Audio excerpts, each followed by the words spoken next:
ரோமாபுரி. இயேசு கிறிஸ்துவின் ஊழியக்காரனும் அப்போஸ்தலனாகும்படி அழைக்கப்பட்டவனும் தேவனுடைய சுவிசேஷத்திற்காக பிரித்தெடுக்கப்பட்டவனுமாகிய பவுல், ரோமாபுரியில் உள்ள தேவப்பிரியரும் பரிசுத்தவான்களாகும்படி அழைக்கப்பட்டவர்களுமாகிய அனைவருக்கும் எழுதுகிறதாவது: நம்முடைய பிதாவாகிய தேவனாலும் கர்த்தராகிய இயேசு கிறிஸ்துவினாலும் உங்களுக்கு கிருபையும் சமாதானமும் உண்டாவதாக.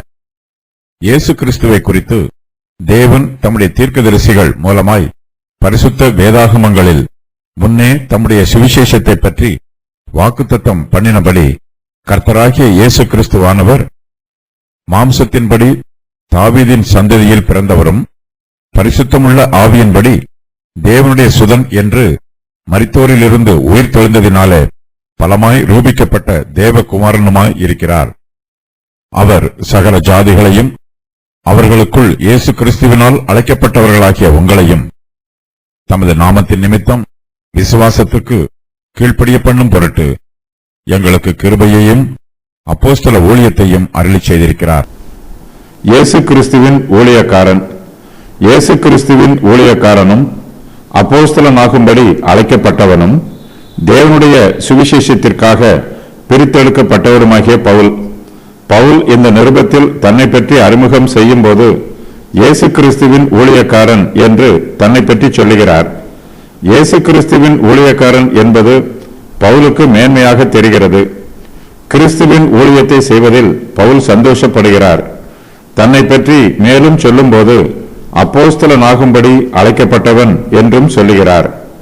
கர்த்தர் அனனியாவிடம் பவுலை பற்றி சொல்லும் போது, அவன் புறஜாதிகளுக்கும் ராஜாக்களுக்கும் இஸ்ரவேல் புத்திரருக்கும் என்னுடைய நாமத்தை அறிவிக்கிறதற்காக நான் தெரிந்து கொண்ட பாத்திரமாய் இருக்கிறான் என்று சொன்னார். அப்போஸ்தலர் 9:15. கர்த்தர் பவுலை அப்போஸ்தலனாகும்படி அழைத்திருக்கிறார். பவுல் தன்னுடைய ஊழியத்தை பற்றி எழுதும்போது தேவனுடைய சுவிசேஷத்திற்காக பிரித்தெடுக்கப்பட்டவன் என்று எழுதுகிறார். கர்த்தர் பவுலை சந்தித்த போது அவரை தம்முடைய சுவிசேஷத்திற்காக பிரித்தெடுத்திருக்கிறார்.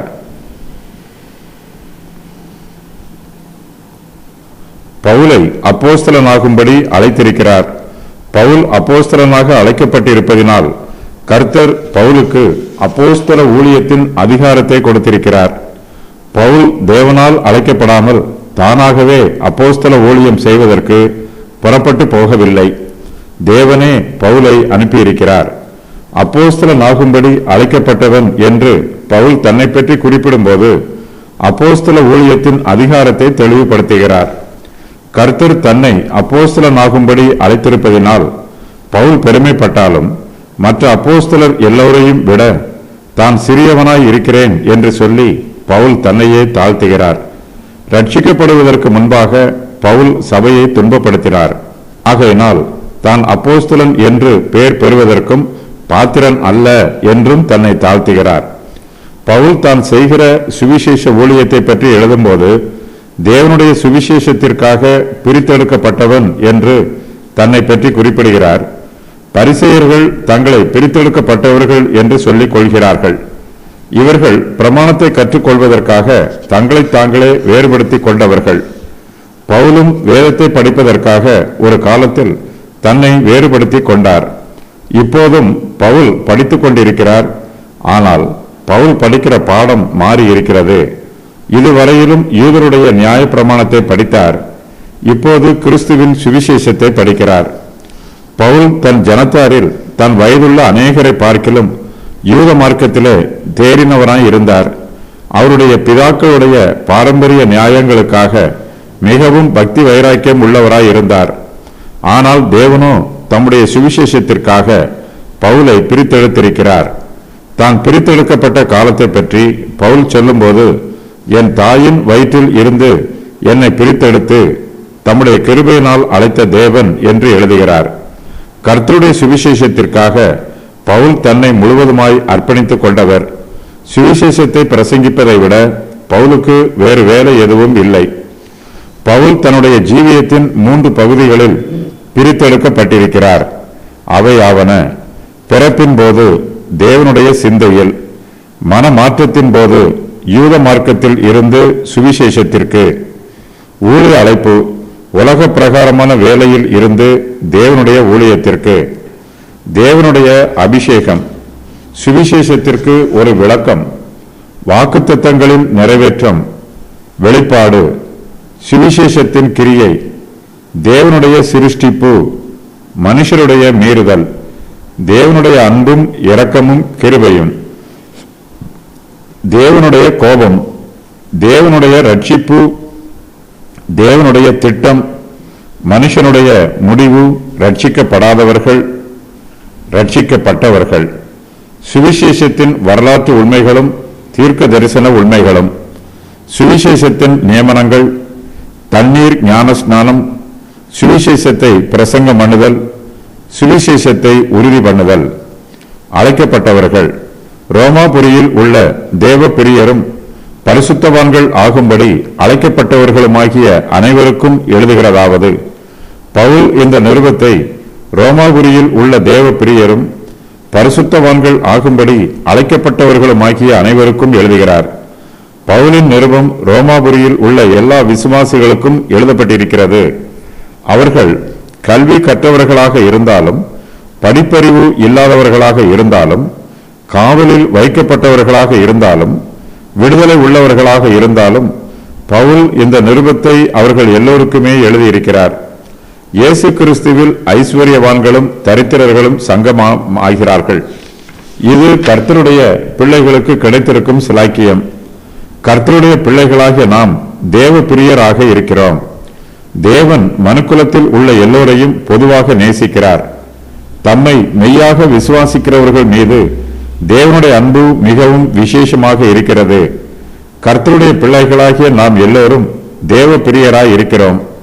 தேவன் நம்மை பரிசுத்தவான்கள் ஆகும்படி அழைத்திருக்கிறார். கர்த்தருடைய பிள்ளைகளாகிய நாம் எல்லோரும் பரிசுத்தவான்களாய் இருக்க வேண்டும். இது நம்மீது விழுந்துள்ள கடமை. தேவன் நம்மை பரிசுத்தவான்கள் ஆகும்படி அழைத்திருப்பதனால் அந்த அழைப்புக்கு நாம் பாத்திரவான்களாய் இருக்க வேண்டும். பரிசுத்தவான்கள் மாத்திரமே தேவ பிரியமாய் இருப்பார்கள். தேவனுடைய விசேஷித்த அன்பு தேவனுடைய பரிசுத்தவான்களுக்கு மாத்திரமே கிடைக்கும். பரிசுத்தவான்கள் ஆகும்படி அழைக்கப்பட்டவர்கள் தங்கள் சிந்தையிலும் செயலிலும் பரிசுத்தமாய் இருக்க வேண்டும். பரிசுத்தவான்கள் ஆகும்படி அழைக்கப்பட்டவர்கள் மெய்யான பரிசுத்தவான்களாக இருக்க வேண்டும். மகா நாளின் நியாய தீர்ப்பின் போது கர்த்தருடைய பிள்ளைகளாகிய நாம் பரிசுத்தவான்கள் என்று நியாயம் தீர்க்கப்படுவோம். மெய்யாகவே பரிசுத்தவான்களாக இருக்கிறவர்கள் மாத்திரமே நியாய தீர்ப்பு நாளில் பரிசுத்தவான்கள் என்று அழைக்கப்படுவார்கள். நாம் இப்பிரபஞ்சத்தில் ஜீவிக்கிற காலத்தில் நம்முடைய பரிசுத்தத்தை காத்துக்கொள்ள வேண்டும். கிருபையும் சமாதானமும் நம்முடைய பிதாவாகிய தேவனாலும் கர்த்தராகிய இயேசு கிறிஸ்துவினாலும் உங்களுக்கு கிருபையும் சமாதானமும் உண்டாவதாக. அப்போஸ்தலர் பவுல் ரோமாபுரியில் உள்ள விசுவாசிகளுக்கு அப்போஸ்தல ஆசீர்வாதத்தை கூறுகிறார். உங்களுக்கு கிருபையும் சமாதானமும் உண்டாவதாக என்பதே அப்போஸ்தல ஆசீர்வாதம். ரோமாபுரியில் உள்ள விசுவாசிகளுக்கு கிருபையும் சமாதானமும் உண்டாயிருக்க வேண்டும் என்று பவுல் விரும்புகிறார். இது அவருடைய விருப்பம் மாத்திரமல்ல. பவுல் அவர்களை உங்களுக்கு கிருபையும் சமாதானமும் உண்டாவதாக என்று வாழ்த்தும் போது தம்முடைய அப்போஸ்தல அதிகாரத்தை பயன்படுத்தி அவர்களை ஆசீர்வதிக்கிறார். அப்போஸ்தலருடைய ஆசீர்வாதங்கள் சித்திக்கும். ரோமாபுரியில் உள்ள விசுவாசிகளுக்கு கிருபையும் சமாதானமும் உண்டாயிருக்க வேண்டும் என்று விரும்பி பவுல் அவர்களை அவ்வாறே ஆசீர்வதிக்கிறார். பழைய ஏற்பாட்டு காலத்தில் ஆசாரியர்கள் யூத ஜனங்களை ஆசீர்வதிக்கும் போது உங்களுக்கு சமாதானம் உண்டாவதாக என்று சொல்லி வாழ்த்துவது வழக்கம். ஆனால் பவுல் புதிய ஏற்பாட்டு கால விசுவாசிகளை வாழ்த்தும் போது உங்களுக்கு கிருபையும் சமாதானமும் உண்டாவதாக என்று சொல்லி வாழ்த்துகிறார். பழைய ஏற்பாட்டு சமாதானத்தோடு புதிய ஏற்பாட்டில் கிருபை சேர்க்கப்பட்டிருக்கிறது. கிருபை என்பது தேவன் நமக்கு காண்பிக்கும் சலுகைகளையும் சிலாக்கியங்களையும் குறிக்கிற வார்த்தையாகும். சுவிசேஷத்தின் எல்லா ஆசீர்வாதங்களிலும் கிருபையின் ஆசீர்வாதமும் சேர்ந்திருக்கிறது. சமாதானம் என்பதற்கு எல்லாம் நன்மையாய் இருக்கிறது என்று பொருள். இந்த சமாதானம் மனுஷர் கொடுக்கிற சமாதானம் அல்ல. பிதாவாகிய தேவனாலும் கர்த்தராகிய இயேசு கிறிஸ்துவினாலும் இந்த சமாதானம் உண்டாயிருக்கிறது. எல்லா நன்மைகளும் பிதாவாகிய தேவனிடத்தில் இருந்தே நமக்கு வருகிறது. தேவனிடத்தில் நாம் வரும்போது அவருடைய கிருபையையும் சமாதானத்தையும் நாடி வர வேண்டும். அப்போது நம்முடைய தேவனை அப்பா, பிதாவே என்று உரிமையோடு அழைத்து அவருடைய சமாதானத்தையும் கிருபையையும் பெற்றுக்கொள்ளலாம். பிதாவாகிய தேவனிடத்தில் இருந்தே நமக்கு தேவ கிருபையும் சமாதானமும் வருகிறது. கர்த்தராகிய இயேசு கிறிஸ்து தேவனுக்கும் நமக்கும் மத்தியஸ்தராக இருக்கிறார். இயேசு கிறிஸ்துவில் கிருபையும் சமாதானமும் நிறைந்திருக்கிறது. இயேசு கிறிஸ்துவின் ஊழியத்தினால் அவரிடத்தில் சமாதானம் நிரம்பி இருக்கிறது. அந்த சமாதானம் நமக்கு உண்டாகும். கிறிஸ்துவின் ஆவியினால் கிருபை அவரிடத்தில் பூரணமாய் தங்கி இருக்கிறது. அவரிடத்தில் இருந்து நமக்கு தேவ கிருபை கிடைக்கும். இதை பவுல் விவரித்து சொல்லும்போது, பிதாவாகிய தேவனாலும் கர்த்தராகிய இயேசு கிறிஸ்துவினாலும் உங்களுக்கு கிருபையும் சமாதானமும் உண்டாவதாக என்று எழுதுகிறார். இது மனுஷர் கொடுக்கிற சமாதானம் அல்ல, தேவன் கொடுக்கிற தெய்வீக சமாதானம். தேவனுடைய சுதன் இயேசு கிறிஸ்துவை குறித்து தேவன் தம்முடைய தீர்க்கதரிசிகள் மூலமாய் பரிசுத்த வேதாகமங்களில் முன்னே தம்முடைய சுவிசேஷத்தை பற்றி வாக்குத்தத்தம் பண்ணினபடி, கர்த்தராகிய இயேசு கிறிஸ்துவானவர் மாம்சத்தின்படி தாவீதின் சந்ததியில் பிறந்தவரும் பரிசுத்தமுள்ள ஆவியின்படி தேவனுடைய சுதன் என்று மரித்தோரில் இருந்து உயிர்த்தெழுந்ததினாலே பலமாய் ரூபிக்கப்பட்ட தேவகுமாரனுமாய் இருக்கிறார். அவர் சகல ஜாதிகளையும் அவர்களுக்குள் இயேசு கிறிஸ்துவினால் அழைக்கப்பட்டவர்களாகிய உங்களையும். தேவனுடைய சுவிசேஷம் நிச்சயமானது. பூர்வ காலத்திலேயே இந்த சுவிசேஷம் உறுதி பண்ணப்பட்டிருக்கிறது. பழைய ஏற்பாட்டு தீர்க்கதரிசிகளும் அப்போஸ்தலர்களும் இயேசு கிறிஸ்துவை குறித்து சாட்சி சொல்லி இருக்கிறார்கள். வாக்குத்தத்தம் பண்ணப்பட்ட மேசியாவே இயேசு கிறிஸ்து. அப்போஸ்தலர் பவுல் இயேசு கிறிஸ்துவை பற்றி எழுதும்போது கர்த்தராகிய இயேசு கிறிஸ்துவானவர் என்று குறிப்பிடுகிறார். மேலும் பவுல் இயேசுவை தேவனுடைய சுதன் என்றும் தேவனுடைய குமாரன் என்றும் குறிப்பிடுகிறார். பவுல் இயேசுவை பற்றி குறிப்பிடும்போது இயேசுவின் நாமத்தில் உள்ள மகிமையையும் அவருடைய அன்பையும் குறிப்பிட்டு எழுதுகிறார். இயேசு கிறிஸ்துவிடம் மனுஷ சுபாவமும் தேவ சுபாவமும் இணைந்திருக்கிறது. இயேசு மாம்சத்தின்படி தாவீதின் சந்ததியில் பிறந்தவர், கன்னி மரியாளின் வயிற்றில் பிறந்தவர், தாவீதின் குடும்பத்தை சேர்ந்தவர். இவையெல்லாம் இயேசு கிறிஸ்துவின் மனுஷ சுபாவத்தை விளக்குகிற காரியங்களாகும். இயேசு கிறிஸ்துவிடம் தெய்வீக சுபாவமும் உள்ளது. பரிசுத்தமுள்ள ஆவியின்படி இயேசு கிறிஸ்து தேவனுடைய சுதனாய் இருக்கிறார். தேவகுமாரன் என்று பலமாய் ரூபிக்கப்பட்டிருக்கிறார். மாம்சத்தின் பிரகாரம் இயேசு கிறிஸ்து தாவீதின் சந்ததியில் பிறந்தவராகவும், தெய்வத்துவத்தின் பிரகாரம் இயேசு கிறிஸ்து பரிசுத்தமுள்ள ஆவியின்படி தேவனுடைய சுதனாகவும் இருக்கிறார். மாம்சத்தின்படி இயேசு கிறிஸ்து தாவீதின் குமாரன், தெய்வத்துவத்தின்படி இயேசு கிறிஸ்து தேவனுடைய குமாரன். இயேசு கிறிஸ்து தம்முடைய மனுஷத்துவத்தையும் தெய்வத்துவத்தையும் மரித்தோரில் இருந்து உயிர்த்தெழுந்து நிரூபிக்கிறார். தேவனை பற்றிய சத்தியம் பலமாய் ரூபிக்கப்பட்டிருக்கிறது. ஒரு காரியம் சத்தியமாக இருக்கும் என்றால் அது நிரூபிக்கப்படும். பொய்யான காரியங்களை நிரூபிக்க முடியாது. ஆனால் இயேசு கிறிஸ்துவை பற்றிய சத்தியமோ அவருடைய உயிர்த்தெழுதலினால் நிரூபிக்கப்பட்டிருக்கிறது. இயேசு கிறிஸ்துவின் 2 சுபாவங்களும் சுவிசேஷத்தில் விரிவாய் எழுதப்பட்டிருக்கிறது. இயேசு கிறிஸ்து என்னும் ஒரே ஆழ்தத்துவ நபரிடத்தில் 2 சுபாவங்களும் உள்ளன. வாக்குத்தத்தம் பண்ணினபடி என்னும் இந்த வாக்கியத்தில் படி என்பதற்கான கிரேக்க வார்த்தை கட்டா என்பதாகும். பரிசுத்த ஆவியானவர் மூலமாக பரிசுத்த ஆவியானவர் இயேசு கிறிஸ்துவை மரித்தோரில் இருந்து உயிரோடு எழுப்பினார். எல்லா ஜனங்களுக்கும் இதன் மூலமாக இயேசு கிறிஸ்துவே உண்மையான மேசியா, இரட்சகர் என்று நிரூபிக்கிறார். இயேசு கிறிஸ்து தம்மை தேவனுடைய குமாரன் என்று கூறியதினால் யூதர்கள் அவரை சிலுவையில் அறைந்து கொன்றார்கள்.